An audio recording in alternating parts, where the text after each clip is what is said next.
Je m'appelle Reed Rook, et c'est le jour où elle a essayé de me briser en public et m'a accidentellement rendu ma vie. Le vent de Randolph a frappé comme une gifle à la seconde où j'ai poussé la porte du restaurant, mais à l'intérieur de l'établissement du West Loop, tout n'était que chaleur, lumière, verre qui teinte et ce bourdonnement de samedi bondé qui vous donne l'impression de faire partie de quelque chose, même quand ce n'est pas le cas. Blythe l'avait choisi. Bien sûr qu'elle l'avait fait. Elle m'avait envoyé un texto ce matin-là comme si de rien n'était. Déjeuner léger, juste nous. Je veux un nouveau départ. Puis elle est entrée avant moi, a souri à l'autre comme si la pièce lui appartenait, et a demandé la table près de la fenêtre par son nom, pas une table près de la fenêtre, mais la table près de la fenêtre. Celle où n'importe qui sur le trottoir pouvait jeter un coup d'œil, et où n'importe qui à l'intérieur aurait une ligne de vue dégagée. Dans mon métier, on apprend vite que les meilleures scènes ne se produisent pas par accident. Elles se produisent parce que quelqu'un a choisi l'angle de la caméra. Je ne voulais pas croire cela de la femme que j'étais censé épouser. Alors, je me suis dit qu'elle aimait juste la lumière naturelle. Je me suis dit qu'elle voulait une belle vue. Je me suis dit n'importe quoi, sauf la vérité que je sentais se resserrer dans mes côtes alors que nous nous glissions à nos places. Et elle s'est assise, les épaules carrées, comme si elle attendait que quelque chose commence. Son parfum a frappé en premier, propre, cher, impossible à ignorer. Puis son sourire, parfaitement mesuré, celui qu'elle utilisait lors des dîners de marquer des galas de charité quand elle voulait qu'une pièce se souvienne de son nom. Elle a à peine jeté un coup d'œil au menu avant de faire signe au serveur, a commandé avec cette confiance vive qui faisait bouger les gens plus vite autour d'elle, puis a regardé juste au-delà de moi pendant une demi-seconde, vers la table à côté de nous. J'ai suivi son regard sans le vouloir. Maddox, Rowan, Tat. 3 de ses amis, perchés à une table qui n'aurait pas dû être assez proche pour paraître intentionnelle, mais qui l'était absolument. Le téléphone de Maddox était déjà sorti, face contre la table, comme un animal endormi. Rowan avait ce sourire narquois qu'il arborait quand il pensait que quelque chose allait devenir désordonné. Tat s'est penché en arrière sur sa chaise, balayant la pièce du regard comme s'il comptait les témoins potentiels. J'ai ressenti une petite secousse d'anormalité. Blythe avait dit, juste nous. Elle ne les avait pas mentionnés. Ils n'ont pas fait de signe de la main. Ils n'ont pas dit bonjour. Ils ont juste regardé, comme s'ils avaient acheté des billets. Blythe a continué à parler, mais c'était le genre de conversation qui ne mène nulle part, bavardage de travail, une mention d'un client, un commentaire sur la façon dont la ville avait l'air pimpante aujourd'hui. Elle ne m'a rien demandé d'important. Elle n'a ri de rien de drôle. On aurait dit qu'elle comblait le temps jusqu'à un signal. Lorsque notre nourriture est arrivée sur la table, mon poulet parmigiana, sa salade avec du saumon arrangé comme s'il appartenait à un magazine, elle a attendu. Non pas pour manger, mais pour que tout se calme, pour s'assurer que la salle était pleine, que le serveur s'était éloigné, que chaque table voisine avait cette demi-seconde de calme que l'on ne remarque que lorsqu'elle manque. Puis elle l'a fait. Blythe a levé le menton, m'a regardé droit dans les yeux comme si elle était sur le point d'annoncer une fusion, et a dit, assez fort pour que les mots n'atterrissent pas seulement sur notre table, mais sur tout le restaurant, le mariage est annulé. Je ne t'aime plus. Ce fut instantané. Les fourchettes se sont arrêtées. Un rire de quelque part derrière nous est mort en plein souffle. Le couple près du bar a tourné la tête. Le serveur s'est figé avec un plateau à la main, comme s'il avait été pris sous un projecteur. Et de la table à côté de nous, j'ai entendu un petit rire qui s'est propagé rapidement, comme si quelqu'un avait jeté une allumette dans de l'herbe sèche. Maddox. Rowan. Tat. Il riait. Pas un rire surpris. Pas un rire gêné. Le genre de rire que les gens font quand ils connaissent déjà la chute. Pendant une fraction de seconde, mon corps a essayé de faire ce pourquoi il avait été entraîné pendant 4 ans. Expliquer, apaiser, s'excuser, réparer. Mon esprit a parcouru une centaine de pensées inutiles. Ai-je manqué quelque chose? Est-ce qu'elle plaisante? Est-ce que c'est à propos d'hier soir? Est-ce que c'est à propos du plan de table? Est-ce que c'est à propos de sa mère? Et puis, sous ce bruit, quelque chose a cliqué. Pas de chagrin. De la reconnaissance. La façon dont vous reconnaissez un piège au moment où vous entrez dans la lumière et sentez le fil se resserrer autour de votre cheville. J'ai posé ma fourchette lentement. Pas dramatiquement, juste délibérément. J'ai regardé le visage de Blythe. Son expression n'était pas de la peine ou de la culpabilité.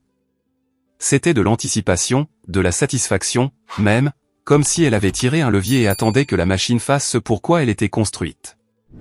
J'ai alors réalisé qu'elle ne voulait pas seulement rompre. Elle voulait un moment. Elle voulait un public. Elle voulait que je saigne devant la caméra. Et c'est peut-être pour ça que le calme est venu. Parce que la colère l'aurait nourri. Les larmes l'auraient nourri. Les supplications l'auraient nourri. Je n'allais pas la nourrir. Merci d'être honnête, ai-je dit, et ma propre voix m'a surpris. Elle était stable, presque polie. Ses sourcils se sont levés d'une fraction, comme si elle avait mal entendu. Le rire de la table voisine a vacillé. Blit a ouvert la bouche, puis l'a refermée, se recalibrant.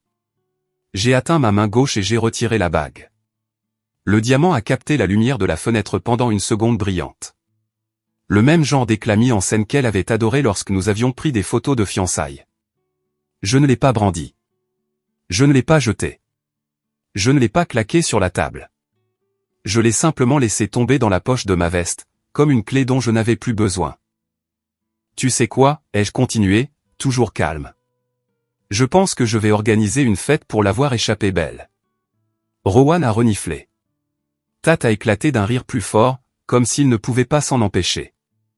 La bouche de Blitz s'est retroussée en un sourire narquois, du genre qui disait qu'elle pensait que je gérais mal la situation, que je disais quelque chose de mignon avant de m'effondrer. La salle est restée silencieuse, mais c'était le genre de silence qui écoute. J'ai pris une gorgée d'eau, j'ai reposé le verre et j'ai sorti mon portefeuille. J'ai compté de l'argent pour ma part du repas, et un peu plus, assez pour couvrir le pourboire, comme une excuse au serveur pour avoir été entraîné dans cette scène. Je l'ai posé sur la table avec le même calme que j'utilisais lorsque je clôturais un contrat de fournisseur. Je me suis levé, j'ai rassemblé mon téléphone, ma veste, le petit sac en papier avec le dessert que Blit avait insisté pour que nous commandions à partager, et je l'ai regardée comme si elle était une étrangère que j'avais rencontrée à un cocktail de l'industrie. Tu as choisi le décor, ai-je dit. Déjeuner du samedi, table près de la fenêtre. Tes amis juste là. Son sourire a tressailli. Je pensais que tu méritais la vérité. Et je l'ai eu, ai-je dit. Plus que ce que tu voulais probablement me donner. Je me suis tourné légèrement vers la table adjacente. Maddox essayait d'avoir l'air décontracté, mais ses épaules étaient tendues. Son téléphone n'était plus face contre la table. Il était incliné juste assez pour capter mon visage. Il se croyait malin. Il ne l'était pas. J'ai croisé son regard et j'ai dit une phrase. Sans chaleur, sans menace, juste de la clarté. Je te vois enregistrer, Maddox. Assure-toi de garder la partie où elle le dit mot pour mot. Pas de coupure, pas de montage. C'était comme si quelqu'un avait débranché la prise de courant de leur rire. Le sourire de Rowan s'est effondré. Tat s'est redressé. La main de Maddox a sursauté et, pour la première fois, il avait moins l'air d'un spectateur que d'un gamin pris à faire quelque chose qu'il ne pouvait pas expliquer. Ils étaient venus pour une crise de nerfs. Ils étaient venus pour un clip. Et en une phrase, j'avais transformé leur petit enregistrement en une preuve qu'ils ne pouvaient pas contrôler. J'ai hoché la tête une fois de plus, pour moi-même plus que pour eux, puis je me suis dirigé vers la sortie. Chaque pas semblait observé, mais pas de la manière que Blit avait prévu. Je ne me ratatinais pas. Je ne me bousculais pas pour gérer la salle. Je la quittais. La cloche au-dessus de la porte a sonné quand je suis sorti et le froid de Chicago m'a frappé le visage, dur et honnête. Ce vent semblait plus propre que l'air à l'intérieur. Je me suis dirigé vers ma voiture, les mains stables. Je l'ai déverrouillée, je me suis glissé dans le siège du conducteur et je suis resté assis un moment, les deux mains sur le volant, comme si j'attendais que les tremblements commencent. Ils ne sont pas venus. Mon téléphone a immédiatement vibré. Blit. Nous devons parler. Une autre vibration. Ne fais pas ça. Une autre. Tu réagis de manière excessive. Je n'ai pas répondu. J'ai regardé droit devant moi et dans le reflet de mon pare-brise, je pouvais encore voir le restaurant derrière moi, toujours plein, toujours bourdonnant, revenant à la vie maintenant que la scène était passée. J'ai ouvert mon ordinateur portable sur le siège passager, par habitude, parce que je vivais au rythme des calendriers et des dossiers partagés, et l'onglet était toujours là depuis la veille, notre lecteur partagé, notre feuille de calcul de mariage, la liste de contrôle sans fin sur laquelle Blit avait insisté. J'ai regardé les dossiers et j'ai senti quelque chose me parcourir la peau. Le même sentiment que l'on ressent quand on réalise qu'une pièce a été arrangée avant même qu'on y entre. Comme si quelque chose avait été préparé, pas seulement une phrase de rupture, mais les conséquences. J'ai démarré la voiture. J'ai conduit jusqu'à la maison sans musique. Et dans le silence, la question qui n'arrêtait pas de taper à l'arrière de mon esprit n'était pas « Pourquoi est-elle partie ?». C'était « Pourquoi avait-elle besoin de témoins ?» Mon appartement à Wicker Park était trop silencieux quand je suis entré. Pas de bande-son de bruit de restaurant, pas de regard sur moi, pas de sourire organisé sur le visage de Blythe, juste le doux bourdonnement de mon réfrigérateur et le grondement lointain du métro, comme si la ville respirait sans se soucier de ce qui venait de m'arriver. J'ai laissé tomber mes clés dans le bol près de la porte, j'ai enlevé mes chaussures et je suis resté là, à regarder mon propre salon comme si je n'y avais jamais été. Le premier vrai poids ne m'a pas frappé avant d'être seul. Pas le genre de poids qui dit que vous avez perdu l'amour. Le genre qui dit que vous avez vécu à l'intérieur du cadre de quelqu'un d'autre et que vous n'avez pas remarqué les frontières se refermer jusqu'à aujourd'hui. J'ai fait les 100 pas. Puis j'ai arrêté de faire les 100 pas parce que cela ressemblait à un mouvement pour éviter de ressentir. Je me suis assis sur le bord de mon canapé, j'ai sorti la bague de ma poche et je l'ai tenue entre mes doigts. Elle n'était pas lourde. Elle était juste chère. Juste brillante. Juste un accessoire qui avait signifié un engagement parce que nous avions convenu de le traiter comme tel. Je l'ai remise dans ma poche et je l'y ai laissée. Je n'allais pas lui accorder plus de cérémonie qu'elle ne l'avait fait. Mon téléphone n'arrêtait pas de vibrer sur la table basse, un petit battement de cœur régulier qui n'était pas le mien. Les messages de Blythe arrivaient par vagues, et le changement de ton était presque impressionnant dans sa prévisibilité. D'abord, tu es sous le choc. Appelle-moi. Ensuite, ce traitement par le silence est immature. Puis, les gens me demandent ce qui s'est passé. Tu dois m'aider à l'expliquer correctement. Ce dernier a atterri différemment. Non pas parce qu'il était cruel. Cruel était un mot trop émotionnel pour ce que Blythe faisait. C'était tactique. Elle ne demandait pas comment j'allais. Elle m'assignait un rôle. Coopérer. Gérer les retombées. Protéger son image. L'aider à narrer la fin. J'ai regardé l'écran jusqu'à ce qu'il s'éteigne. Pendant 4 ans, mon réflexe avait été de répondre, d'apaiser, de réparer, de m'assurer qu'elle n'était pas mal à l'aise, de m'assurer que l'histoire dans sa tête restait intacte. Et assis là, dans mon propre appartement, j'ai pris une décision qui semblait petite, mais qui avait le goût de la liberté. Je n'allais pas répondre. Pas comme une punition, pas comme une vengeance. Comme une limite. Le silence n'était pas moi qui étais enfantin. Le silence, c'était moi qui sortais d'un scénario. J'ai pris une douche, j'ai enfilé un sweat à capuche et j'ai essayé de respirer comme une personne normale. Je n'ai pas pu.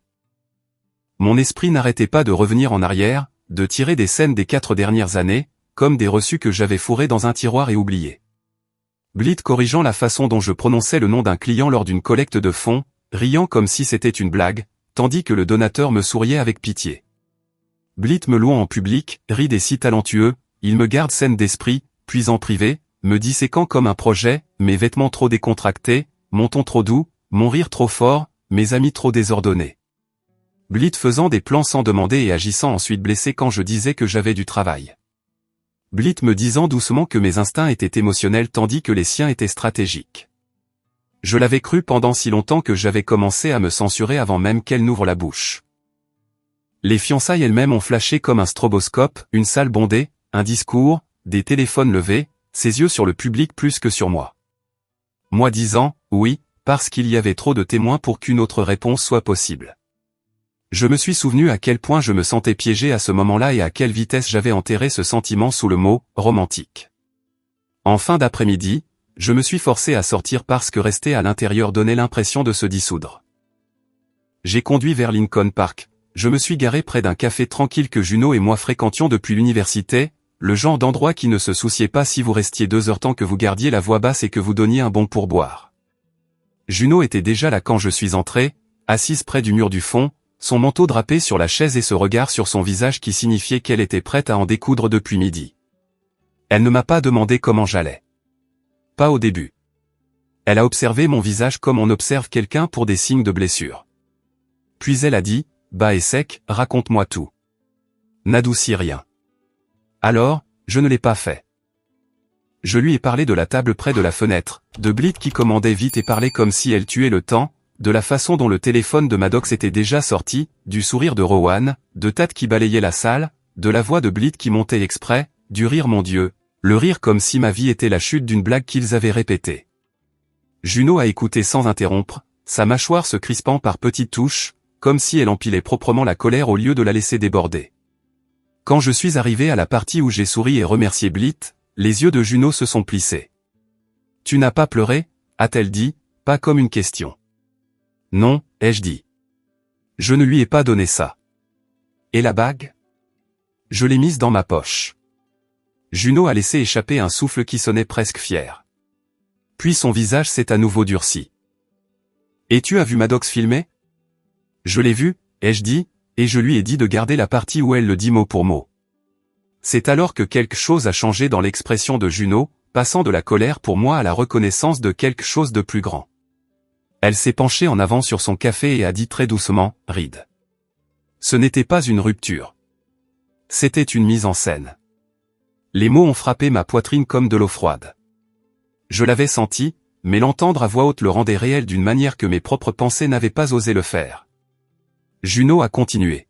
« Tu produis des événements. Tu sais comment fonctionne la mise en scène.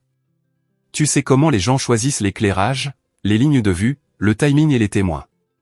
Tu sais à quoi ça ressemble quand quelqu'un construit un moment pour un public. » Elle a tapé une fois du doigt sur la table, contrôlée. Blit et sa petite bande ne se sont pas retrouvés là par hasard. Ils ont été placés. J'ai regardé le tourbillon de mousse dans ma tasse et j'ai senti mon estomac tomber. Parce qu'une fois que vous acceptez cela, vous ne pouvez plus l'ignorer. La commande trop rapide, les petites conversations sans importance, la pause avant qu'elle ne parle, la façon dont ses yeux se sont tournés vers ses amis comme si elle vérifiait s'ils étaient prêts. Ce n'était pas spontané. C'était programmé. Je pensais qu'elle voulait juste en finir, ai-je dit. Et même en parlant, la phrase semblait naïve. Juno a secoué la tête. Non. Elle voulait les images. Elle voulait des témoins. Elle voulait que la salle te voie craquer pour pouvoir dire à tout le monde par la suite que tu étais exactement ce dont elle les avait prévenus. J'ai dégluti. Me prévenir de quoi? La bouche de Juno s'est crispée. Dis-moi. Combien de fois a-t-elle laissé entendre que tu es intense, que tu prends les choses trop personnellement, qu'elle doit te gérer? Je n'ai pas répondu parce que la réponse était trop laide. Blit avait posé les bases depuis longtemps. Je l'avais entendu dans les petites blagues qu'elle faisait au fait. La façon dont elle soupirait et disait, « Reed s'emporte ». Comme si mes émotions étaient un inconvénient qu'elle tolérait. J'avais balayé ça d'un revers de main parce que c'était plus facile que d'admettre qu'elle façonnait la façon dont les gens me voyaient. Quand j'ai quitté le café, le ciel était devenu de ce gris plat que Chicago fait si bien. Comme si toute la ville retenait son souffle. Je suis retourné vers River North parce que lundi arrivait, que je sois prêt ou non, et je devais avoir l'air d'un homme qui avait encore le contrôle de sa vie. Je suis entré dans mon bureau, j'ai hoché la tête aux gens, j'ai répondu à des emails, j'ai participé à un appel rapide comme si je n'avais pas été publiquement démantelé 2 jours auparavant. Dans le miroir de la salle de bain, j'ai pratiqué mon visage, neutre, stable, imperturbable. Parce que je sentais déjà le piège se resserrer. Si l'histoire de Blit était que Reed est instable, alors le monde commencerait à chercher des preuves. Je ne pouvais pas me permettre de leur en donner. Au moment où je suis rentré à la maison, mon téléphone avait cessé de vibrer depuis 1 heure, comme si Blit avait décidé que le silence pourrait être une meilleure arme que les messages. J'ai jeté ma veste sur une chaise et j'ai de nouveau ouvert mon ordinateur portable, plus par instinct que par intention. L'onglet du lecteur partagé était toujours ouvert, le même que j'avais vu dans ma voiture. Dossier de mariage, contact des fournisseurs, ébauche de liste d'invités, feuille de calcul avec la précision colorée de Blit. J'ai survolé les curseurs et j'ai ressenti ce sentiment antérieur aiguisé, comme s'il y avait des ficelles attachées à tout, et que je ne remarquais les nœuds que maintenant. Puis, comme si l'univers voulait s'assurer que je ne reculais pas devant la vérité, mon téléphone s'est allumé avec une notification d'un numéro que je ne reconnaissais pas. Pas de nom, pas de contexte, juste un message avec une vidéo en pièces jointes. Mon pouce a hésité une seconde, puis j'ai appuyé. Le clip s'est chargé, granuleux et proche, filmé depuis la table adjacente du restaurant. Il y avait mon profil, les mains de Blit sur la table, le bord du verre de Maddox dans le coin. J'ai regardé le visage de Blythe dans les secondes avant qu'elle ne parle, et ma peau a picoté. L'audio a capté quelque chose que le bruit du restaurant ne pouvait pas cacher, un murmure bas de quelqu'un hors champ. 2 mots, presque enjoués. C'est parti. Blythe a inspiré juste après, une respiration mesurée comme si elle montait sur scène. Puis elle a levé le menton et a de nouveau prononcé la phrase, forte, nette, répétée. Le mariage est annulé. Je ne t'aime plus. Je n'ai pas ressenti de chagrin en le regardant. J'ai ressenti quelque chose de plus froid. Une confirmation. Ils ne s'étaient pas seulement présentés pour être témoins. Ils avaient donné le signal du moment, comme un réalisateur criant « Action ». J'étais sorti du restaurant en pensant que la scène était terminée. Mais le clip dans ma main prouvait que ce que Juno avait dit était vrai. Ce n'était jamais juste une rupture. C'était une production. Et s'il distribuait déjà des images, alors l'acte suivant était déjà en mouvement, que je le veuille ou non. Le lendemain matin, je suis entré à River North comme si de rien n'était, car je pouvais déjà entendre la voix de Blythe dans ma tête, transformant toute fissure dans mon sang-froid en preuve. Le hall sentait l'expresso brûlé et le nettoyant au citron.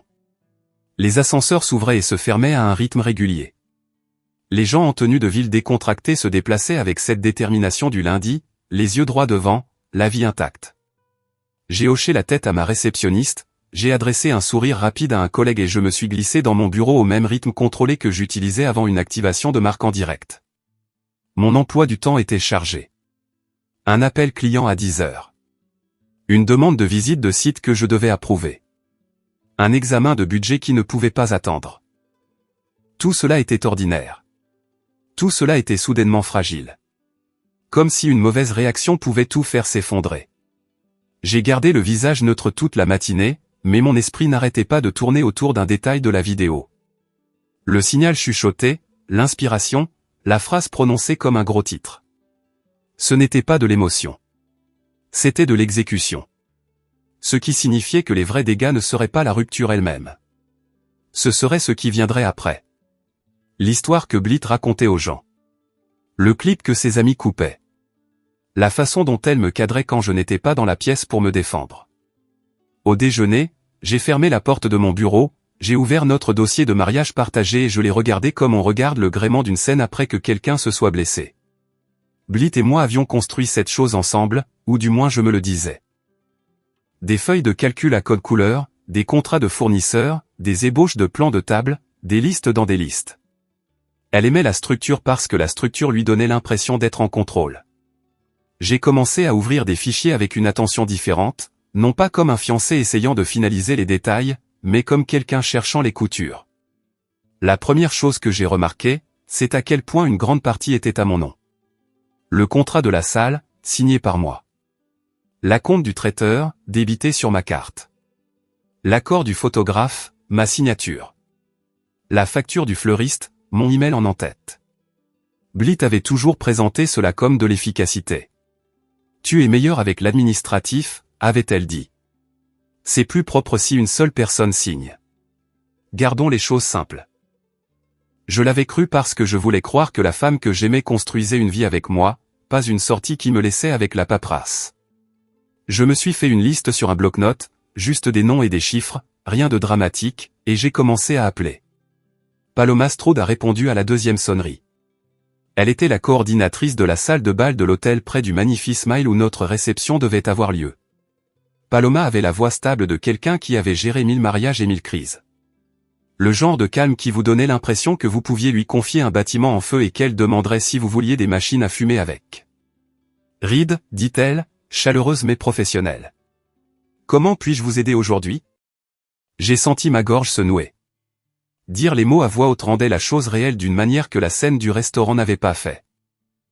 Le mariage n'aura pas lieu, ai-je dit. J'appelle au sujet de l'acompte.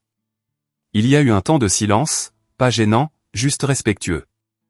Je suis désolé, a-t-elle dit, et j'ai entendu dans son ton qu'elle le pensait.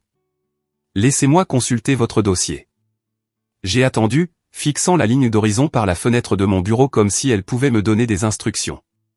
Paloma est revenue.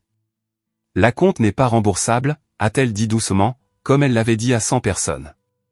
Mais selon notre politique, nous pouvons le convertir en un crédit pour un autre événement dans les 12 mois. Une personne normale aurait pu entendre cela et se sentir vaincue. J'ai ressenti autre chose, une ouverture. Quelle serait la disponibilité dans 3 semaines, ai-je demandé. Et même moi, j'ai été surpris de la rapidité avec laquelle la question est venue. Paloma a fait une pause. Puis sa voix a changé de registre, celui qu'elle utilisait lorsqu'elle sentait un plan se former. 3 semaines, a-t-elle répété. C'est bientôt. Je sais, ai-je dit, mais je pense à le réaffecter. Même salle, raison différente. Une autre pause, puis une petite expiration qui sonnait comme une approbation. Si vous voulez ce samedi, je peux vous le réserver pendant 48 heures pendant que nous mettons à jour l'accord. Dites-moi ce que vous envisagez. Je n'ai pas dit « vengeance ». Je n'ai pas dit « exposition ». Je n'ai rien dit qui me ferait paraître instable. J'ai gardé les choses simples et vraies. Une célébration, ai-je dit. Un nouveau départ. D'accord, a répondu Paloma, comme si elle comprenait plus que ce que j'avais dit. Envoyez-moi un email. On s'arrangera. Quand j'ai raccroché, je me suis assis dans mon fauteuil et j'ai laissé l'idée s'installer. Blit avait voulu une fin publique où elle contrôlait le récit. Si je disparaissais dans la honte, elle écrirait l'histoire. Si je suppliais, elle écrirait l'histoire. Si je me déchaînais, elle écrirait l'histoire. Mais si je me levais calmement, publiquement, et que je présentais cela comme moi qui avançais au lieu d'être jeté, son emprise sur le récit se relâcherait.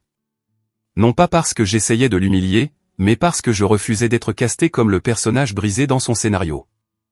J'ai appelé le traiteur ensuite, puis le photographe, puis le fleuriste. Chaque conversation a révélé une autre couche que je n'avais pas voulu voir. Greer Lennox, notre photographe, a décroché alors qu'elle était entre 2 tournages. Sa voix était vive mais gentille. Quand j'ai expliqué, elle n'a pas halté ni demandé de ragot. Elle a juste dit « Je suis désolé, Reed. Vraiment. » Puis elle a ajouté « Je peux vous rembourser la moitié de la compte. » Ce n'est pas la norme, mais je le peux. J'ai cligné des yeux, pris au dépourvu. Vous n'avez pas à faire ça. Je sais, a-t-elle dit. Mais je veux le faire. Et si vous me permettez de dire cela, je me suis demandé pourquoi vous aviez l'air si tendu à chaque fois que vous veniez à une réunion de planification. Les mariages sont stressants, bien sûr, mais vous aviez toujours l'air de vous préparer à un impact. Comme si vous essayiez de garder l'air calme. Les mots ont atterri avec une douleur sourde.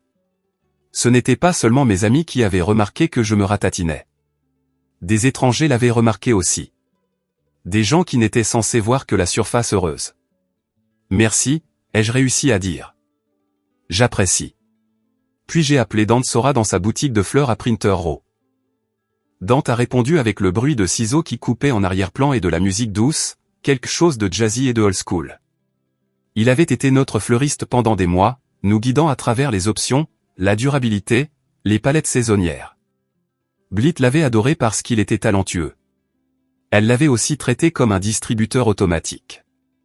Appuyez sur le bon bouton, obtenez l'arrangement exact qu'elle voulait. Reed, a dit Dante, et sa voix s'est immédiatement adoucie. J'ai entendu dire quelque chose par oui dire. Est-ce que ça va? Ça va, ai-je dit. Et le fait que je le pensais à ce moment-là m'a surpris. J'appelle au sujet du contrat. Il n'a pas demandé de détails. Il n'a pas fouiné. Il a juste soupiré. Je peux annuler de mon côté, a-t-il dit. Et écoutez, je vais dire ça avec précaution parce que ce n'est pas ma place, mais vous avez porté tout ce processus sur votre dos. J'ai regardé le mur de briques devant la fenêtre de mon bureau. Que voulez-vous dire? Je veux dire, chaque fois que vous veniez, a dit Dante, vous vous excusiez. Vous ne choisissiez pas des fleurs. Vous négociez la paix. Vous avez changé les couleurs parce qu'elle le voulait. Vous avez changé les quantités parce qu'elle le voulait. Vous avez changé tout le style parce qu'elle le voulait. Et vous aviez l'air plus petit, Reed. Comme si vous essayiez de ne pas prendre de place. Ma poitrine s'est serrée. Je me suis souvenu de ces réunions. Comment j'avais souri et hoché la tête pendant que Blit rejetait mes suggestions. Comment j'avais essayé d'adoucir son ton avec Dante.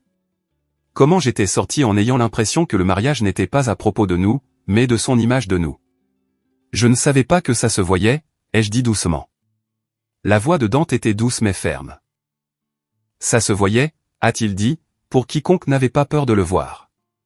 Quand l'appel s'est terminé, je suis resté assis avec mon téléphone à la main et j'ai laissé le schéma se mettre en place.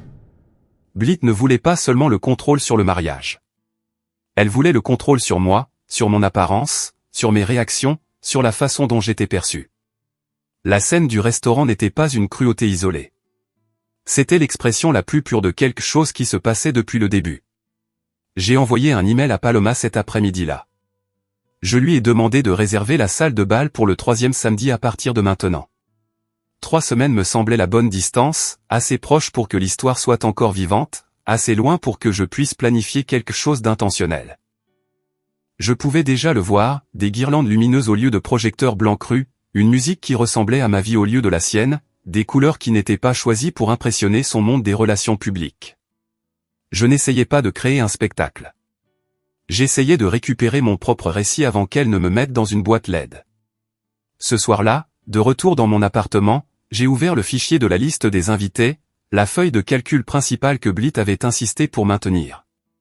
Des onglets pour la famille, les amis, les collègues, les accompagnants, les besoins alimentaires. J'ai parcouru les noms et j'ai ressenti une étrange séparation, comme si je regardais une carte d'une vie qui n'avait jamais été vraiment la mienne. J'ai commencé un nouveau document pour la fête, ma fête, et j'ai écrit les noms des personnes qui me connaissaient vraiment. Les personnes que j'avais arrêté de voir parce que Blythe n'aimait pas leur énergie. Les collègues qui m'avaient vu gravir les échelons dans cette industrie. Mes parents, ma cousine, qui disaient toujours la vérité, même quand ça piquait. Et puis, délibérément, j'ai ajouté quelques noms du réseau de Blythe. Pas tous. Juste assez pour que les personnes qui avaient été préparées à me voir comme instable puissent me voir debout sur mes 2 pieds. Je ne voulais pas utiliser une foule comme une arme. Je voulais que la vérité fasse ce que la vérité fait lorsqu'elle est placée dans la même pièce qu'un mensonge, exposer les lacunes. Il était tard quand je suis retourné sur le lecteur partagé.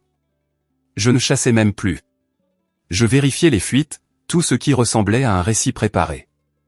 J'ai cliqué sur des dossiers au nom neutre, fournisseurs, salle, budget, calendrier. Puis j'ai vu quelque chose que je n'avais pas remarqué auparavant. Un titre de fichier qui semblait trop générique pour y appartenir. Notification prioritaire. Je l'ai ouvert. Une liste de noms a rempli l'écran. Des dizaines. Les amis de Blythe. Les collègues de Blythe. Des gens que je connaissais à peine mais qui figuraient sur la liste des invités du mariage parce qu'ils comptaient pour son monde de marque. À côté de chaque nom, il y avait une note, mise à jour du mariage, envoyée immédiatement. Mon estomac s'est retourné. J'ai fait défiler la page et j'ai trouvé un brouillon de messages sous la liste, écrit de la voix polie de Blythe. Ce n'était pas du chagrin. Ce n'était pas de l'honnêteté. C'était une déclaration soigneusement équilibrée qui la peignait comme réfléchie et décisive, et me peignait comme le problème, sans jamais dire directement quoi que ce soit de cruel. Valeurs divergentes, objectifs différents, une décision difficile, une demande de respect de la vie privée. J'ai cliqué sur l'historique du document et j'ai senti la chaleur monter derrière mes yeux. Le fichier n'avait pas été créé après le restaurant. Il n'avait pas été créé dans le chaos d'une rupture. Il avait été créé bien avant ce samedi. Édité, révisé, peaufiné, préparé. Je me suis penché en arrière sur ma chaise, la pièce soudainement trop silencieuse à nouveau. Le restaurant avait été le moment qu'elle voulait que tout le monde voie. Mais ce fichier était le moment qu'elle voulait que tout le monde croie. Et maintenant, j'avais la preuve que l'histoire avait été rédigée avant même que la scène ne soit jouée. J'ai regardé l'écran jusqu'à ce que les lettres se brouillent et tout ce à quoi je pouvais penser était une phrase claire, le déjeuner du samedi n'était pas la fin. C'était le premier coup. Je n'ai pas beaucoup dormi après ça. J'ai essayé, j'ai pris une douche, je me suis changé, je me suis allongé dans le lit, les lumières éteintes, mais chaque fois que je fermais les yeux, je voyais le menton de Blythe se lever, j'entendais le murmure de la vidéo, je sentais le poids de 30 étrangers fixant ma table comme s'ils regardaient un spectacle. Vers 2 heures du matin, j'ai abandonné, je suis retourné dans mon salon et j'ai ouvert mon ordinateur portable avec le genre de concentration que je réservais habituellement à la nuit précédant un événement majeur. Je suis retourné dans « Notification prioritaire » et je l'ai traité comme une preuve. J'ai cliqué sur l'historique des versions, minute par minute, observant les modifications de Blythe comme on observe quelqu'un répéter un mensonge. Elle n'a pas écrit un seul message, Elle a écrit des variations, des tons différents, des cadrages différents, des angles émotionnels différents. Une version s'appuyait sur le langage des valeurs et de l'ambition, comme si je la retenais. Une autre s'appuyait sur l'instabilité émotionnelle, subtile mais présente, comme si j'étais imprévisible. Une autre utilisait le genre de phrasé adjacent à la sécurité qui fait que les gens se rangent instantanément du côté de l'orateur, inquiétude, limite, besoin de témoins, faire ce qui est le mieux. La prise de conscience a été aiguë et froide. Elle ne décidait pas de ce qu'elle allait dire. Elle testait ce qui allait fonctionner. Je me suis créé ma propre feuille de calcul. Rien d'extraordinaire, juste des horodatages et des notes. 2 semaines avant le samedi, 1 semaine, la veille, le matin même, l'heure même, après. J'ai commencé à croiser les références avec d'autres fichiers du lecteur partagé auxquels je n'avais jamais prêté attention parce que je supposais qu'il s'agissait simplement de restes de planification, un document de notes intitulé « Déjeuner », une entrée de calendrier avec un lieu joint, une liste de points de discussion que Blit avait écrit pour les appels aux fournisseurs. Mon curseur a survolé une note que je ne reconnaissais pas. Je l'ai ouverte et j'ai de nouveau senti mon estomac tomber. Ce n'était pas seulement une réservation de restaurant. C'était un plan. Qui arrive en premier? Où nous nous asseyons? Qui s'assoit à côté? Un rappel de « garder la table près de la fenêtre ». Une ligne qui se lisait comme une instruction, pas une suggestion, Maddox enregistre. J'ai fait défiler la page et j'ai de nouveau vu son nom, non pas parmi les invités, mais parmi les tâches, comme s'il faisait partie de l'équipe. Je me suis rassis, les paumes à plat sur mes cuisses, et j'ai fixé le plafond pendant un long moment. Dans mon monde, on engage une équipe pour une raison. On n'assigne pas quelqu'un à enregistrer à moins de capturer quelque chose que l'on a l'intention d'utiliser. Blit n'avait pas voulu une rupture privée. Elle avait voulu un artefact. Mon téléphone a vibré à 2h47. Blit, encore. Un message qui oscillait entre l'accusation et la fausse inquiétude. Tu es dramatique. Nous pouvons gérer cela comme des adultes. Ne te ridiculise pas, je n'ai pas répondu. J'ai regardé l'écran s'assombrir et j'ai senti une étrange stabilité revenir. Elle pouvait écrire ce qu'elle voulait dans les SMS. Ce qui comptait, c'était ce qu'elle avait déjà écrit dans ses propres documents. Le lendemain, à River North, je me suis déplacé dans le bureau comme un homme transportant un verre d'eau rempli à ras-bord. Pas de virage brusque, pas de déversement, pas de fissure. J'ai gardé la voix mesurée lors des appels. J'ai souri quand quelqu'un a fait une blague. J'ai donné des mises à jour avec la même cadence calme que j'utilisais toujours. Je sentais des yeux sur moi d'une manière que je n'avais pas sentie auparavant. Peut-être imaginaire, peut-être pas. Mais j'ai refusé de donner à quiconque un moment qu'il pourrait mal interpréter. L'histoire de Blit avait besoin que j'aie l'air instable. Je n'allais pas fournir le visuel. Au déjeuner, je suis sorti, la ville bruyante autour de moi, et j'ai appelé Juno. Elle a répondu à la première sonnerie. « Tu as trouvé quelque chose ?» a-t-elle dit immédiatement, comme si elle pouvait l'entendre dans ma respiration. « Oui. » Je lui ai dit, et j'ai décrit le fichier, la liste, les brouillons, les dates. Je l'ai entendu se taire. Le genre de silence qui signifiait qu'elle était assez en colère pour être prudente avec ses mots. « Ce n'est pas de l'écriture de panique », a finalement dit Juno. « C'est de la stratégie. » Elle a écrit la fin avant de filmer la scène. J'ai trouvé des notes, ai-je ajouté, sur le déjeuner. Qui s'assoit où? L'enregistrement de Maddox. Juno a laissé échapper un rire sec, sans humour. Bien sûr. Elle devait s'assurer que les images soutenaient l'histoire. Et il y a plus, ai-je dit, parce que ma gorge avait commencé à se sentir à nouveau serrée, et je devais le dire à voix haute avant que mon esprit n'essaie de l'adoucir. J'ai trouvé la preuve qu'elle avait déjà décidé comment je réagirais. J'ai parlé à Juno d'un extrait de conversation que j'avais découvert, enterré dans un fil archivé. Blit, disant à quelqu'un nonchalamment, avec confiance, que j'allais exploser, que tout le monde verrait enfin, ce qu'elle disait, qu'elle avait juste besoin de témoins. La voix de Juno s'est abaissée. Donc, elle t'a écrit un rôle, a-t-elle dit. Le fiancé instable, le gars dont elle devait s'échapper. Oui, ai-je dit. Et je n'ai pas lu mes répliques. Un instant, tout ce que j'entendais, c'était la circulation et ma propre respiration. Puis Juno a dit, il ne s'agit plus d'une rupture, Reed.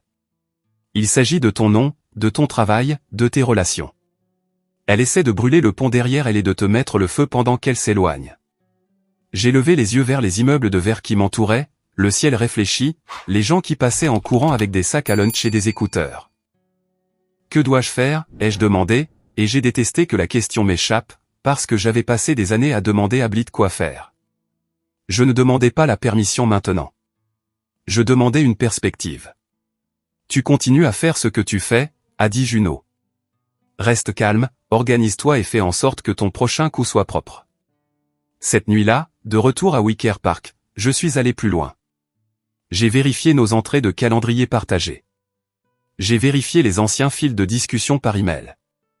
J'ai extrait les relevés téléphoniques de notre forfait familial de la même manière que l'on extrait les journaux pour un audit budgétaire et j'ai parcouru la liste des numéros. Un numéro n'arrêtait pas d'apparaître, à partir du début de l'été. Des appels courts au début, dispersés, puis plus longs, puis fréquents. Un rythme, une relation qui grandissait dans les marges de ma vie. Pendant que je planifiais les centres de table et les plans de table. J'ai copié le numéro dans mes notes, puis j'ai cherché dans le lecteur partagé tout ce qui correspondait. Je ne l'ai pas trouvé au début. Puis j'ai trouvé un nom dans un dossier qui n'avait rien à voir avec les mariages. Soren Ashford. C'était dans un fil de discussion que Blit n'avait pas supprimé. Peut-être parce qu'elle ne pensait pas que je regarderais. Peut-être parce qu'elle supposait que je serais trop dévasté pour fonctionner. Le message n'était pas long. Il n'en avait pas besoin.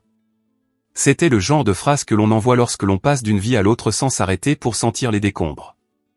Demain, j'en finis. J'ai hâte d'être libre. Ensuite, nous pourrons commencer notre nouveau chapitre.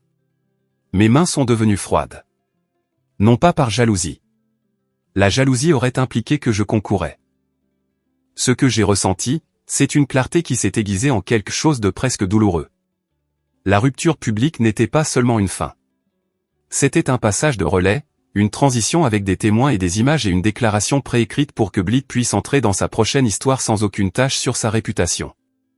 Je suis resté assis là pendant un long moment, l'ordinateur portable ronronnant, le bruit de la ville filtrant par mes fenêtres. Dans ma tête, j'ai rembobiné le samedi à nouveau, mais maintenant chaque détail atterrissait différemment. La façon dont Blit n'a pas tremblé. La façon dont ses amis ont ri avant même que je ne parle. La façon dont Maddox tenait son téléphone comme s'il avait répété l'angle. La façon dont Blit a inspiré au bon moment. Mon téléphone a de nouveau vibré. Blit, bien sûr. Un autre message essayant de m'entraîner dans une dispute. Si tu continues à te comporter comme ça, les gens vont penser que tu ne vas pas bien. N'aggrave pas les choses. Je l'ai supprimé et j'ai ouvert mes notes. J'ai ajouté une nouvelle colonne à ma chronologie. J'ai écrit le nom de Soren à côté du schéma d'enregistrement téléphonique du début de l'été. J'ai écrit « Déjeuner du samedi » à côté de l'instruction d'enregistrement. J'ai écrit « Notification prioritaire » à côté de la déclaration rédigée. Ce n'était plus le chaos. C'était une séquence planifiée. Avant minuit, Juno m'a envoyé une seule ligne. J'ai entendu dire qu'il parlait de toi dans un bar sur un toit près de la rivière. Même histoire.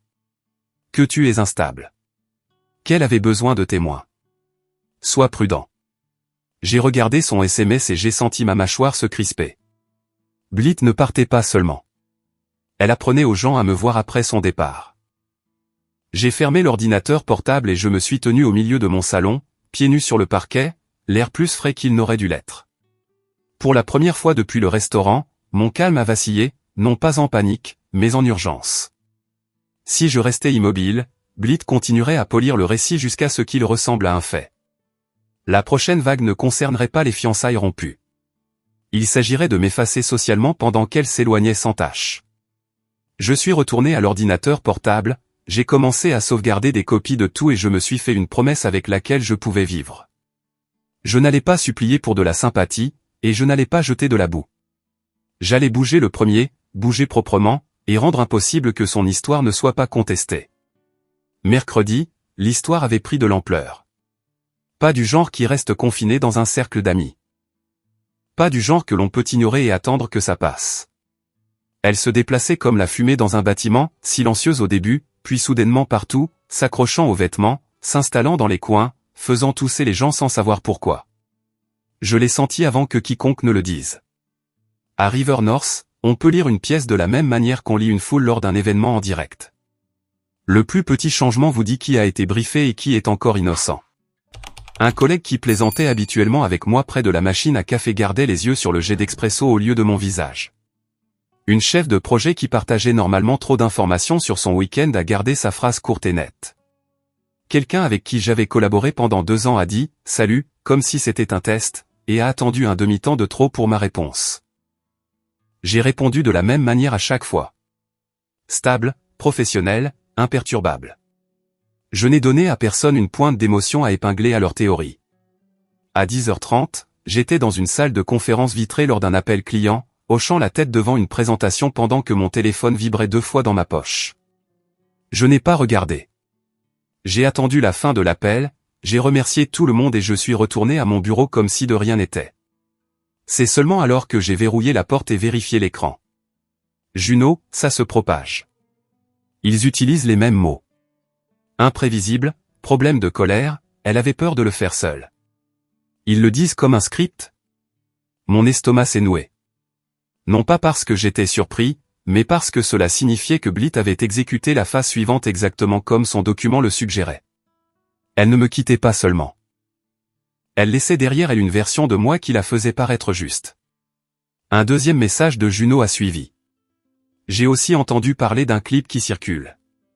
Pas tout, une version coupée. J'ai regardé les mots, version coupée, et j'ai senti quelque chose de froid s'installer derrière mes côtes. C'est pourquoi j'avais regardé Maddox dans les yeux et lui avais dit de garder la partie où elle le disait, parce que je savais que les gens comme lui n'enregistraient pas pour préserver la vérité. Ils enregistraient pour la contrôler. Je n'ai pas reçu le clip directement au début. Il est venu comme ces choses viennent toujours, par quelqu'un qui ne veut pas que son nom soit associé. Un cousin d'un collègue, un ami d'un ami, un message direct d'un compte sans photo de profil qui disait « Je pensais que tu devrais voir ce qui est partagé ». Je l'ai regardé une fois sans son, puis à nouveau avec son, et à la 3e fois, j'ai pu voir les coutures. Ça commençait sur la phrase de Blit « Le mariage est annulé. Je ne t'aime plus ». Mais ça coupait juste après, juste avant que mon sourire ne puisse être interprété comme calme au lieu de suffisant. Puis ça sautait à une fraction de ma voix, mon « merci d'être honnête », mais le couper pour que ça sonne comme du sarcasme au lieu de la clarté. Ça ne montrait pas que je payais ma part. Ça ne montrait pas ma main stable. Ça ne me montrait pas partir sans faire de scène. Ça ne montrait pas la partie où j'ai surpris l'enregistrement de Maddox et lui ai dit de garder la vérité intacte. Ça omettait tout ce qui ne servait pas l'histoire qu'il voulait. Le pire n'était pas que les gens pouvaient être dupés. Le pire, c'était de réaliser à quel point un moment coupé devient facilement un verdict. Les gens ne veulent pas de nuances quand un méchant simple est disponible. Un gars qui a l'air suffisant après s'être fait larguer en public correspond à la forme de ce que Blit vendait. Instable, arrogant, dangereux lorsqu'il est humilié. Un gars qui reste calme et demande la vérité non éditée ne correspond à aucun récit commode, alors ils l'ont enlevé. Je n'ai pas transféré le clip. Je n'ai envoyé de SMS de rage à personne. Je n'ai pas appelé Blit pour exiger qu'elle arrête. Cela l'aurait nourri. Je me suis forcé à faire ce que je fais pour le travail. Quand quelque chose ne va pas le jour de l'événement, je resserre le plan. Je réduis les variables. Je contrôle ce que je peux contrôler. Mon visage, ma voix, mon empreinte et ma trace écrite. Cet après-midi-là, j'ai quitté le bureau plus tôt sous prétexte d'un rendez-vous avec un fournisseur et j'ai conduit jusqu'à Lincoln Park pour rencontrer Juno. Le café était calme dans cette accalmie de milieu de semaine, la lumière du soleil se déversant sur les tables, le genre de calme que l'on paie en plus à Chicago. Juno était déjà là, les cheveux tirés en arrière, la mâchoire serrée, le téléphone face contre la table comme si elle ne lui faisait pas confiance pour ne pas la trahir. Elle n'a pas perdu de temps. Ils disent que tu es volatile, a-t-elle dit dès que je me suis assis. Qu'elle a dû le faire en public parce qu'elle avait peur de ce que tu ferais en privé. J'ai laissé cela s'installer un moment, non pas parce que je ne savais pas quoi dire, mais parce que je voulais que ma réponse soit propre. C'est l'angle, ai-je dit. Langage de sécurité, témoin, inquiétude. Les yeux de Juno se sont plissés. Elle transforme aussi ton silence en preuve. Elle dit aux gens que tu es en train de sombrer. Je ne réponds pas, ai-je dit. Ni à elle. Ni au flot de rumeurs. Juno s'est penchée. Bien. Ton seul travail en ce moment est de rester ennuyeux. Stable. Tu ne te bats pas avec une personne, Reed. Tu te bats avec un récit. J'ai hoché la tête parce qu'elle avait raison. Si Blythe voulait me peindre comme instable, elle n'avait pas besoin d'un crime. Elle avait besoin d'un clip, d'une poignée de mots et d'une réaction. Les gens feraient le reste pour elle si vous leur en donniez assez. Que faisons-nous? Ai-je demandé, et je voulais dire, nous. Juno avait été mon encre pendant des années, la seule amie qui n'avait jamais cru à la version polie de la réalité de Blythe. Nous construisons un dossier propre, a-t-elle dit, comme si elle attendait que je le dise. Pas de drame, pas de diatribe. Des faits, des dates, des captures d'écran, des journaux, des contrats. Tout est classé comme un dossier. Ainsi, si quelqu'un essaie de te coincer, tu ne discutes pas. Tu montres. J'ai expiré lentement. Je suis déjà en train de le rassembler. Bien, a-t-elle dit. Et tu gardes ton comportement public cohérent. Pas de publications vagues, pas de légendes cryptiques, pas de sous-entendus, rien qui puisse être interprété comme déséquilibré. J'ai failli rire de l'absurdité de ma vie, à gérer mes optiques émotionnelles comme un lancement de marque. Mais c'était le but. Blythe était des relations publiques. C'était sa langue maternelle. Si j'essayais de la combattre avec des sentiments, je perdrais sur son terrain. Mon téléphone a vibré pendant que nous parlions. Un appel de Paloma Strode. J'ai regardé Juno, puis j'ai répondu. Salut, Paloma. Sa voix était prudente, de la manière dont elle l'est lorsque quelqu'un apporte de mauvaises nouvelles, mais veut le faire poliment. Reed, je voulais te prévenir, a-t-elle dit. Nous avons reçu un appel ce matin. Quelqu'un a exprimé des inquiétudes au sujet de ton événement. Mon estomac s'est noué, mais ma voix est restée égale. Des inquiétudes à propos de quoi? Ils ont laissé entendre que cela pourrait devenir perturbateur, a dit Paloma en choisissant chaque mot. Que ce pourrait être un déballage public de griefs. Ils ont suggéré que nous reconsidérions l'organisation. Les yeux de Juno ont brillé de colère de l'autre côté de la table. J'ai gardé mon ton calme. Se sont-ils identifiés? Non, a dit Paloma. Ils n'ont pas. Ils ont mentionné votre nom et la date. C'est pourquoi je vous appelle directement. Je vous connais. Je sais comment vous vous êtes comporté lors de nos interactions, mais j'ai aussi une équipe d'opération qui devient nerveuse lorsque le langage du risque apparaît. J'ai laissé passer un temps, puis j'ai dit, merci de me l'avoir dit. J'aimerais que toutes les préoccupations soient soumises par écrit à mon email afin que nous puissions répondre formellement. Je vous enverrai également la description mise à jour de l'événement et notre code de conduite pour l'espace. Ce sera une célébration privée standard, rien de plus. Paloma a expiré, le soulagement se lisant dans sa voix. Cela aiderait, a-t-elle dit. Et Reed, je suis désolé. Je n'aime pas le sentiment que quelqu'un essaie d'influencer une décision de salle par la rumeur. J'apprécie, ai-je dit. J'enverrai un email dans l'heure. Quand j'ai raccroché, la bouche de Juno était serrée. Elle essaie de te couper la scène, a-t-elle dit. Exactement, ai-je répondu. Si l'événement est annulé, elle pourra pointer du doigt et dire, vous voyez, il se déchaîne. Et si tu te démènes pour trouver une salle à la dernière minute, tu auras l'air chaotique, a ajouté Juno en terminant la pensée, ce qui est ce qu'elle veut. J'ai hoché la tête. Donc, nous ne nous démenons pas. Nous documentons. Nous restons formels. Nous avons quitté le café et avons marché quelques pâtés de maison dans cet air vif de Lincoln Park, le lac pas loin, la ville faisant semblant d'être calme. Dans ma tête, je faisais des calculs. Les amis de Blythe avaient coupé le clip. Le réseau de Blythe poussait le langage de la sécurité. Maintenant, quelqu'un appelait la salle pour semer des inquiétudes de perturbation. Le schéma était cohérent. Me pousser à une réaction ou bloquer ma capacité à présenter une alternative stable. Ce soir-là, j'ai appelé Dante. Non pas parce que j'avais encore besoin de fleurs, mais parce que Dante était devenu un témoin inattendu de la forme de ma relation. Il a répondu de sa boutique. La même musique douce, le même bruit de travail en arrière-plan. Reed, a-t-il dit, et je pouvais entendre de l'inquiétude. J'allais te contacter. Il s'est passé quelque chose, ai-je demandé. La voix de Dante s'est abaissée. Quelqu'un est venu aujourd'hui, a-t-il dit, ne demandant pas d'arrangement, mais des questions sur toi. Un frisson m'a parcouru. Qu'ont-ils demandé? Ils ont demandé si tu avais un tempérament colérique, a dit Dante. Si tu étais difficile pendant la planification. Si tu avais déjà frappé une table. Si tu avais déjà mis Blit mal à l'aise. Ce n'était pas subtil. Ma mâchoire s'est crispée, mais j'ai gardé ma voix contrôlée. Ont-ils dit qui ils étaient? Non, a dit Dante. Ils ont agi comme s'ils étaient simplement curieux, comme s'ils se souciaient d'elle. Mais j'ai eu l'impression qu'ils essayaient de recueillir des phrases pour une histoire. J'ai regardé le comptoir de ma cuisine, les jointures blanchissant autour de mon téléphone. Blit ne parlait pas seulement.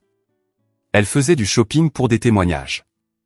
Essayant de transformer les impressions des fournisseurs en preuves de caractère. Que leur as-tu dit, ai-je demandé, sachant déjà que Dante ne mentirait pas, je leur ai dit la vérité, a dit Dante. Que tu n'étais jamais le problème. Que tu étais patient. Que tu essayais toujours d'arranger les choses. Et que si quelqu'un avait l'air mal à l'aise pendant la planification, c'était toi. Une douleur sourde a frappé ma poitrine, un mélange de gratitude et de chagrin. Merci, ai-je dit. Je ne le fais pas pour les remerciements, a répondu Dante. Je le fais parce que je n'aime pas voir quelqu'un se faire réécrire. Après l'appel, je me suis assis à ma table et j'ai ouvert mon ordinateur portable. J'ai créé un dossier sur mon bureau intitulé « Dossier propre », puis des sous-dossiers à l'intérieur, chronologie, capture d'écran, documents, journaux d'appel, email des fournisseurs, contrat de la salle, comparaison de clips. J'ai tout sauvegardé. J'ai tout étiqueté avec des dates. J'ai écrit de courtes notes avec du contexte, comme on le ferait si l'on s'attendait à ce que quelqu'un d'autre le lise plus tard. Pas de commentaires émotionnels, juste les faits qui ne pouvaient être contestés sans mentir. J'étais à mi-chemin de l'organisation de l'historique des versions de « notifications prioritaires » lorsqu'un nouveau message de Juno est arrivé. Marie qui ne veut parler. Elle a dit qu'elle ne se sentait pas bien à propos de l'enregistrement de Maddox. Elle a demandé si elle pouvait te joindre. J'ai regardé le SMS pendant un long moment. Marie, la partenaire de Maddox. Quelqu'un d'assez proche du cercle restreint pour savoir ce qui était prévu, mais assez à part pour se sentir coupable. J'ai tapé en retour, oui. Dis-lui que je la rencontrerai. 1 minute plus tard, mon téléphone a de nouveau vibré. Blit, cette fois d'un numéro que je n'avais toujours pas bloqué parce qu'une partie de moi voulait que chaque message soit conservé, que chaque tentative soit enregistrée. Reed, j'ai entendu parler de ce que tu prépares. S'il te plaît, ne transforme pas cela en une campagne de diffamation publique. Je peux aussi raconter ma version. Gérons cela en privé. Les mots étaient prudents, polis, un avertissement enveloppé d'inquiétude. Elle ne suppliait pas, elle se positionnait. Elle voulait que je me sente menacé par l'idée de sa version, comme si la vérité était une pièce que nous avions tous les deux le droit de frapper. Je n'ai pas répondu. J'ai fait une capture d'écran, je l'ai sauvegardée dans le dossier et j'ai fixé le plafond jusqu'à ce que ma respiration ralentisse. Blit n'avait pas peur que je parle. Elle avait peur que je reste calme pendant que d'autres personnes assemblaient les pièces par elles-mêmes. Elle avait besoin que je devienne l'homme instable qu'elle avait décrit pour pouvoir se sentir à nouveau en sécurité dans son histoire. Et plus je restais discipliné, plus ses mouvements devenaient désespérés. Nous avons rencontré Marie Keane un jeudi soir dans un endroit calme du Near Northside, où l'éclairage était doux et où personne ne se souciait de qui vous étiez. Juno est venue avec moi, non pas pour parler à ma place, mais parce que 2 témoins calmes sont plus difficiles à déformer qu'un seul. Marie est arrivée avec 10 minutes de retard, les épaules voûtées sous un manteau de laine, les yeux fuyants comme si elle cherchait quelqu'un qu'elle ne voulait pas voir. Elle ne ressemblait en rien à une méchante. Elle ressemblait à quelqu'un qui avait réalisé trop tard de quoi elle avait fait partie. « Je suis désolée », a-t-elle dit avant même de s'asseoir. Sa voix était fine, tendue. Je ne savais pas à qui d'autre le dire. J'ai gardé une posture ouverte, les mains visibles sur la table. Le calme était maintenant mon armure. Ce n'est pas grave, ai-je dit. Commencez où vous devez commencer. Marie a dégluti. Ils en ont parlé avant, a-t-elle dit, et les mots sont sortis rapidement, comme si elle les retenait. Le déjeuner, le plan. Ce n'était pas spontané. Ma mâchoire s'est crispée, mais ma voix est restée égale. Qui sont-ils? Blit. Maddox. Rowan. Tat, a dit Marie. Tout le groupe. Ils s'envoyaient des SMS à ce sujet des jours avant. Maddox était excité, comme si c'était du contenu. Les yeux de Juno se sont plissés, mais elle n'a pas interrompu. Marie a baissé les yeux sur ses mains. Maddox m'a dit que c'était une intervention, a-t-elle dit. Il a dit que Blythe avait besoin de soutien parce qu'elle avait peur de la façon dont vous réagiriez si elle rompait seule. Il a fait passer ça pour de la sécurité, comme si elle faisait la chose courageuse. J'ai laissé cela s'installer. Le même langage que Juno m'avait prévenu. Le même cadrage que j'avais vu dans les brouillons de Blythe. Et le tournage, ai-je demandé. Le visage de Marie a rougi. Il n'a pas appelé ça à tourner, a-t-elle dit. Il a appelé ça à avoir des preuves. Il a dit que vous alliez exploser et qu'alors personne ne pourrait dire qu'elle exagérait à votre sujet. Il a dit que les gens devaient le voir. Sa voix s'est brisée. Je ne pensais pas que ce serait si cruel. Je ne pensais pas qu'il voulait que vous soyez humiliés. Je pensais qu'il voulait qu'elle soit en sécurité. Je me suis penché légèrement en avant. Est-ce que Blythe a dit que j'allais exploser? Ai-je demandé. Et je connaissais déjà la réponse, mais j'avais besoin que ce soit dit à voix haute par quelqu'un de l'intérieur. Marie a hoché la tête. Oui, a-t-elle chuchoté. Elle a dit que vous alliez faire un spectacle. Elle a dit que vous alliez crier. Elle a dit que vous alliez montrer vos vraies couleurs et qu'alors tout le monde comprendrait enfin pourquoi elle devait rompre. Elle n'arrêtait pas de dire « il va me donner raison ». Marie a levé les yeux brillants. Mais ensuite, vous ne l'avez pas fait. Et Maddox était furieux. Pas contre elle, contre vous. Comme si vous aviez ruiné son moment. Juno a laissé échapper un lent souffle par le nez, la colère contenue, mais vive. J'ai senti une étrange stabilité s'installer plus profondément en moi. Marie venait de confirmer ce que les documents de Blythe suggéraient, la conclusion existait avant l'événement. L'événement n'était là que pour la soutenir. Pourquoi me le dites-vous maintenant, ai-je demandé doucement. Les épaules de Marie se sont affaissées. Parce que je ne peux pas dormir, a-t-elle dit. Parce que je n'arrête pas de les entendre parler de vous comme si vous étiez une menace, et ça ne correspond pas à ce que j'ai vu. Vous n'avez même pas élevé la voix. Vous avez payé, vous êtes parti. Vous étiez contrôlé. Elle a dégluti à nouveau. Et parce que Maddox continue d'envoyer le clip comme si c'était drôle, comme si vous étiez une blague. J'ai hoché la tête une fois. Merci, ai-je dit. Je ne vous demande pas de les combattre. Je vous demande juste d'être honnête si quelqu'un vous demande ce que vous savez. Marie a hoché la tête rapidement, reconnaissante pour une demande qui n'exigeait pas de drame. Je le ferai, a-t-elle dit. Je lui ai déjà dit que je n'étais pas d'accord. Il a dit que j'étais insensible. Je l'ai regardé un instant. Si vous êtes d'accord, ai-je dit, envoyez-moi un court résumé de ce que vous venez de me dire. Dans vos propres mots. Datez-le. C'est tout. Marie a hésité, puis a hoché la tête. D'accord, a-t-elle dit. Je peux le faire. Quand nous sommes partis, l'air extérieur était assez froid pour piquer. Juno a marché à côté de moi en silence pendant un pâté de maison avant de parler. C'est votre témoin, a-t-elle dit. Pas pour les brûler. Pour vous ancrer à la réalité quand ils essaieront de la réécrire. J'ai hoché la tête. Et cela signifie qu'elle panique, ai-je dit, parce qu'elle avait besoin que tout le monde soit aligné. Le lendemain matin l'a prouvé. À 10 heures, mon calendrier a sonné pour une réunion que je n'avais pas prévue, un point avec les RH et mon directeur de département. L'objet de l'invitation était neutre, presque amical, un peu trop amical. Les mots de Juno ont résonné dans ma tête. Vous vous battez contre un récit.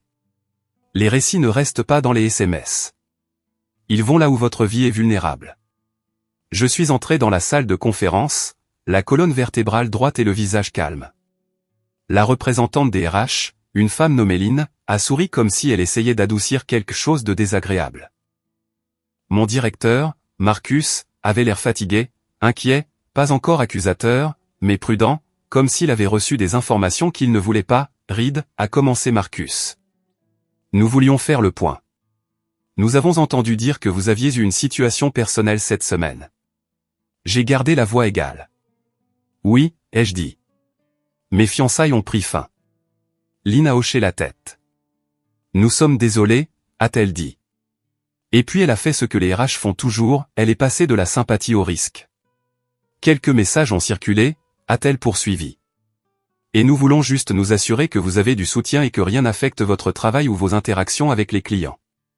J'ai senti le piège, net et précis. Si je me mettais sur la défensive, j'aurais l'air instable. Si je devenais émotif, j'aurais l'air instable. Si je commençais à trop expliquer, j'aurais l'air instable. Alors, j'ai fait ce que Juno et moi avions convenu. Des faits, des limites, du calme. Je comprends l'inquiétude, ai-je dit. Les fiançailles ont pris fin publiquement. C'est tout ce qui est pertinent pour le travail. Ma performance est stable. Mes délais sont respectés et il n'y a eu aucun incident. Si vous avez une plainte spécifique sur le lieu de travail, je suis heureux d'y répondre directement. Marcus a soutenu mon regard une seconde, puis a hoché la tête, le soulagement scintillant dans son expression comme s'il avait espéré que je répondrais exactement comme ça.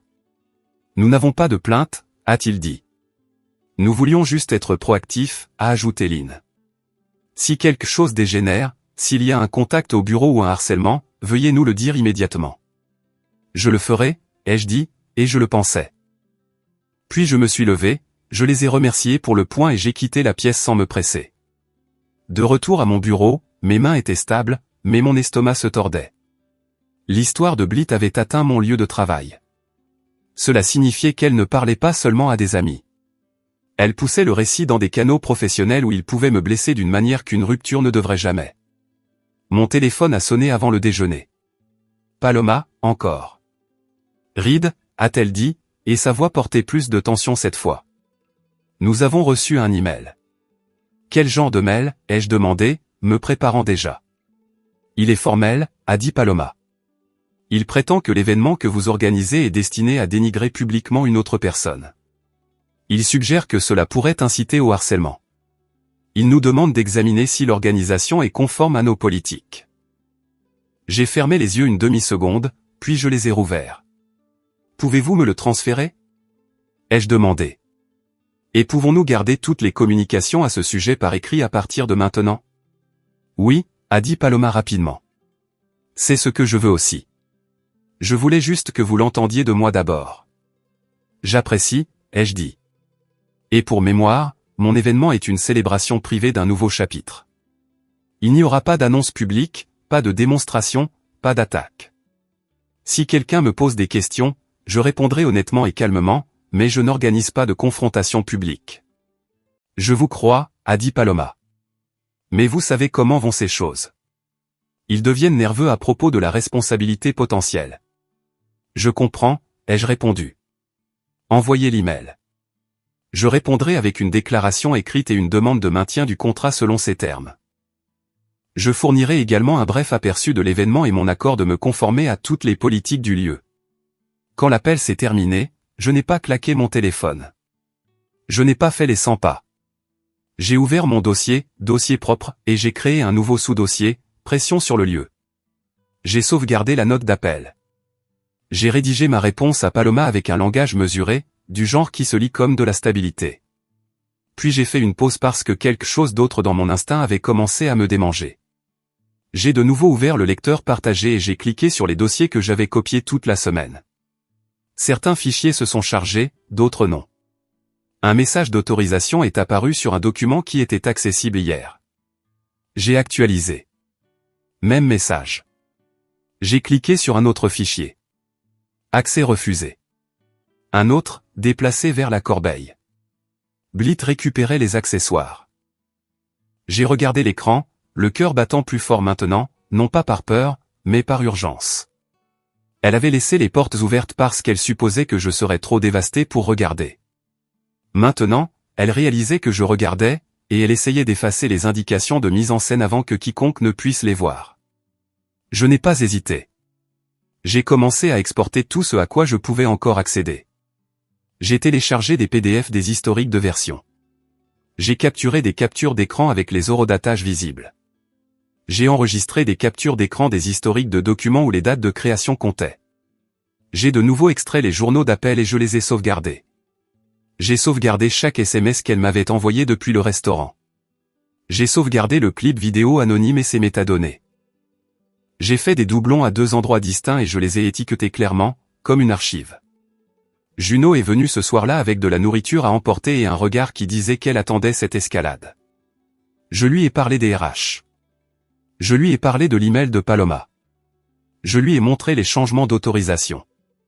Elle resserre le filet, a dit Juno, parce que tu lui échappes. Elle essaie de m'empêcher de prouver quoi que ce soit, ai-je répondu. Juno a hoché la tête. Ce qui signifie que tu le prouves maintenant. Et tu restes propre pendant que tu le fais. Nous nous sommes assis à la table de ma cuisine et nous avons travaillé comme si nous préparions une présentation pour un client. Chronologie d'un côté, preuves liées à chaque date, courte description, pas d'adjectifs émotionnels. Un enregistrement du clip coupé, le contexte complet de ma réponse, le fichier montrant qu'elle avait préécrit le récit, la note assignant Maddox à enregistrer, le message sur Soren, l'email de pression sur le lieu, l'invitation à la réunion des RH. Chaque pièce s'est empilée jusqu'à ce que le schéma soit impossible à nier sans mentir. Quand nous avons eu fini, il était près de minuit. Mes yeux brûlaient à cause de l'écran. Mes épaules me faisaient mal, mais je me sentais plus stable que je ne l'avais été depuis des jours, parce que maintenant je ne vivais plus seulement dans le brouillard de Blit. J'avais une structure. J'avais une vérité avec une colonne vertébrale. Juno m'a regardé de l'autre côté de la table. Le truc, a-t-elle dit, c'est que tu n'as pas besoin de diffuser ça. Tu n'as pas besoin de le poster. Tu n'as pas besoin de faire de la terre brûlée. Je sais, ai-je dit. Tu as juste besoin d'être prêt, a-t-elle poursuivi. Parce qu'elle va continuer à pousser jusqu'à ce qu'elle obtienne la réaction qu'elle veut. Et si elle ne l'obtient pas, elle va se montrer quelque part pour la forcer. J'ai pensé au restaurant, à la table près de la fenêtre, au murmure, à l'inspiration. Blit n'aimait pas perdre le contrôle d'une scène. La fête, ai-je dit doucement. C'est laquelle essaiera. Juno a hoché la tête une fois. Alors on s'y prépare. Non pas comme si c'était un champ de bataille. Comme si c'était un événement que tu produisais. Liste d'entrée, personnel briefé, limite. Et la partie la plus importante, tu ne joues pas la comédie. Tu ne lui donnes pas la crise de nerfs qu'elle recherche. Je me suis penché en arrière sur ma chaise et j'ai fixé le plafond pendant un long moment. Puis j'ai regardé à nouveau l'ordinateur portable où le dossier propre, était bien rangé et étiqueté, comme un radeau de sauvetage construit pour ma propre discipline. Elle veut que je réagisse, ai-je dit, les mots ayant le goût de l'acier, pour pouvoir dire qu'elle avait raison. La voix de Juno était calme. Alors ne le fais pas, j'ai hoché la tête, lentement et délibérément, de la même manière que j'avais hoché la tête avant de sortir de ce restaurant du West Loop. Je ne le ferai pas, ai-je dit. Si elle continue d'escalader, elle le fera devant des gens. Et cette fois, ce ne sera pas ma réaction dont ils se souviendront. Je suis arrivé à la salle de bal 2 heures en avance, inspectant l'espace comme n'importe quel autre événement que je produisais. Éclairage chaleureux, entrée dégagée, personnel briefé, enregistrement strict. Rien de dramatique, rien de chaotique. Je voulais que la pièce donne l'impression d'une réinitialisation, calme, intentionnelle, entièrement mienne. La même salle de bal qui abritait autrefois nos plans de mariage portait maintenant mon nom seul sur la feuille d'événement. Cela semblait symbolique d'une manière que je n'attendais pas. Juno gérait la logistique à l'avant. Paloma supervisait l'équipe de l'hôtel. Dante et Greer travaillaient tranquillement près de la table des fournisseurs. Tous ceux qui connaissaient la vérité s'ancraient dans de petites tâches régulières. Les invités sont arrivés avec ce mélange de curiosité et de prudence que l'on peut sentir de l'autre côté de la pièce. Beaucoup sont clairement venus en s'attendant à voir un homme s'effondrer. Au lieu de cela, ils m'ont trouvé en train d'accueillir les gens, de faire des tests de son, d'ajuster l'espacement des tables. Plus ils regardaient, plus les chuchotements se taisaient. Chaque question sur la rupture recevait la même réponse. Calme, brève, factuelle. Elle y a mis fin en public. Ils l'ont filmé. Je leur ai demandé de garder la phrase complète. Si quelqu'un insistait, je montrais une seule capture d'écran, rien de plus. Non pas pour l'exposer, juste pour m'ancrer dans la vérité. Le changement s'est produit rapidement. Un collègue qui avait entendu dire que j'étais imprévisible m'a pris à part et a admis que je ne ressemblais en rien aux rumeurs. Une amie de Blitz sur sa liste de priorités a avoué qu'elle avait reçu un message préécrit me décrivant comme émotionnellement dangereux. Elle a dit qu'elle était venue ce soir pour voir si c'était vrai. Elle a regardé autour de la salle de bal et a simplement dit « ce n'est pas le cas ». Puis Marie est arrivée. Sa voix a tremblé lorsqu'elle a raconté la vérité à un petit groupe. Le déjeuner était coordonné, le tournage planifié, l'histoire prédéterminée. La regarder parler a soulevé un poids de ma poitrine que je ne savais pas que je portais encore. Les gens qui avaient ri à ce restaurant fixaient maintenant le sol, réalisant qu'ils avaient été des accessoires. Vers 9 heures, Paloma s'est approchée avec un avertissement rapide. Quelqu'un essayait d'entrer sous des prétextes de dernière minute, bousculant le personnel, essayant de créer une scène. Mais la liste d'enregistrement a tenu bon. Pas de drame, pas de perturbation. La salle de bal est restée stable. Puis Blit est entré. Pas discrètement, pas soudainement. La foule s'est immobilisée alors qu'elle traversait la pièce avec l'urgence de quelqu'un essayant de récupérer un récit qui lui échappait déjà. Elle a appelé mon nom sèchement, assez fort pour que les têtes se tournent. Elle m'a accusé d'attaquer sa réputation, de voler des fichiers, de raconter des mensonges. Je n'ai pas égalé son volume. Je ne me suis pas approché d'elle. J'ai simplement dit, ce sont des documents partagés. Leurs horodatage parlent d'eux-mêmes. Et j'ai laissé le silence faire le reste. Quand j'ai mentionné la date de création de « notification prioritaire », des jours avant la rupture, son sang-froid s'est fissuré. Sa voix s'est élevée, ses mains ont tremblé. Plus elle essayait de rejeter la faute, plus la salle reculait. C'était la version d'elle que personne n'avait été autorisé à voir. Elle est partie quelques minutes plus tard, stupéfaite de la rapidité avec laquelle le terrain avait changé. Je n'ai pas suivi. Je me suis retourné vers mes invités, j'ai levé un verre et j'ai laissé la nuit continuer. La pièce semblait différente après cela, plus légère, ancrée, indéniablement mienne. Dans les jours qui ont suivi la fête, tout s'est calmé sans que je ne force quoi que ce soit. Des messages d'excuses sont arrivés de personnes qui avaient cru à son histoire.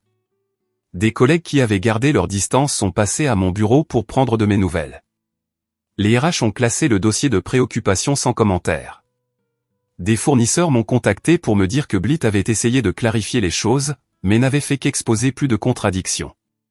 Marie a envoyé un dernier message confirmant qu'elle avait dit à Maddox qu'elle en avait fini de faire partie de ça, et leur relation s'est fissurée sous le coup. J'ai appris que Soren s'était éloigné d'elle. Non pas à cause de moi, mais parce qu'il a réalisé qu'elle n'avait pas survécu à quelque chose de difficile. Elle avait orchestré quelque chose de cruel. Cette vérité a tendance à voyager plus loin que n'importe quelle version organisée. Je me suis concentré sur l'avenir. J'ai renoué avec des amis dont je m'étais éloigné, non pas avec culpabilité, mais avec honnêteté. Ma famille m'a vu reprendre ma voie au lieu de me ratatiner autour du confort de quelqu'un d'autre. Et lentement, j'ai reconstruit la partie de ma carrière que j'avais mise en pause. J'ai pris de petits projets indépendants, j'ai utilisé mes relations avec les fournisseurs pour relancer mon portfolio et j'ai loué un petit studio près de Fulton Market. 6 mois plus tard, j'avais des clients réguliers. 1 an plus tard, un véritable espace de travail avec mon nom sur la porte. En y repensant, ce déjeuner du samedi n'était pas le jour où ma vie s'est effondrée. C'était le jour où le scénario qu'elle avait écrit pour moi a cessé de fonctionner. Je ne l'ai pas exposé. Je n'ai pas riposté. Je suis simplement sorti de son histoire et j'ai construit la mienne, une où la vérité n'a pas besoin d'un public pour se tenir debout et où le calme devient sa propre sorte de preuve.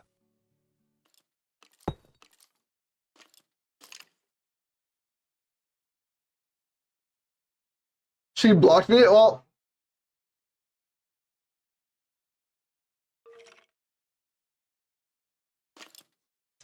like, is that someone you know? Oh, stalking.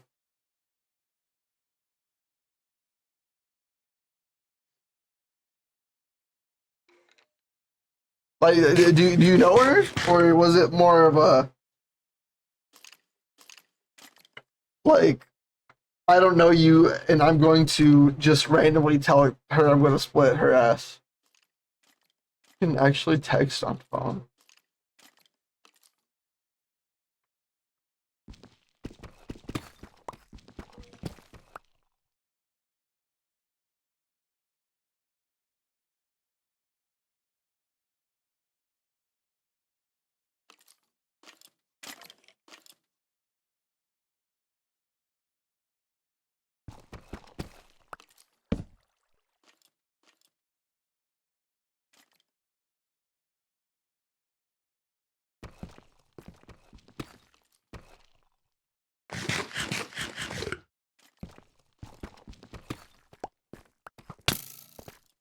Fucking bitch. Why is there so... Well, I was about to say, why is there so many mobs? But I kind of realized I'm underground.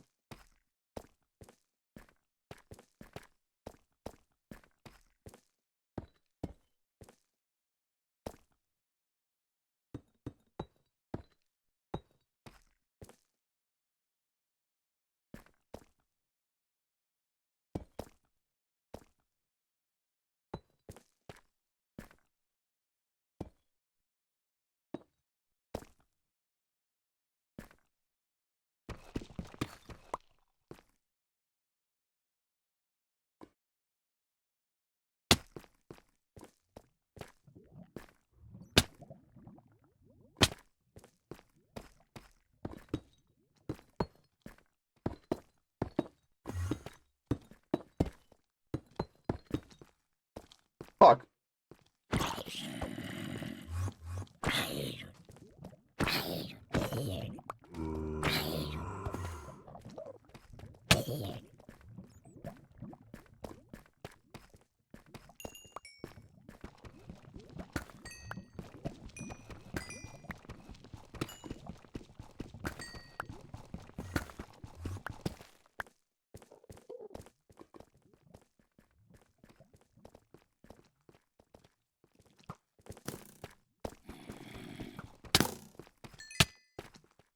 Yeah, I grabbed it.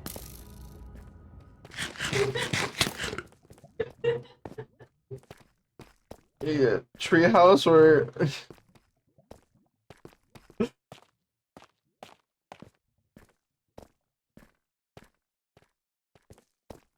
You guys are gross. You guys need to get a room.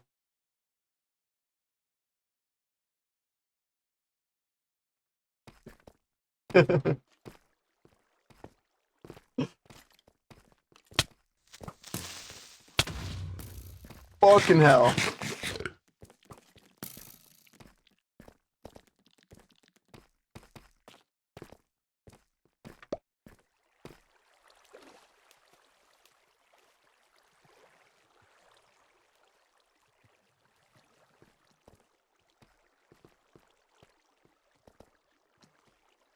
Oh my god, there's actually so much right here.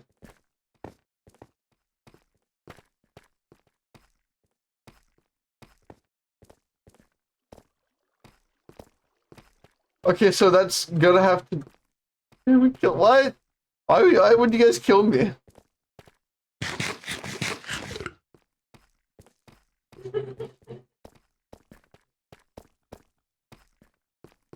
Killing me would be useless. Why would you do that?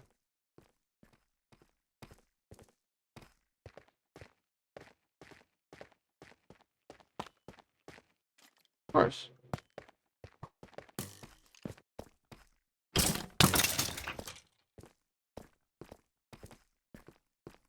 For the love of the game. What's the game?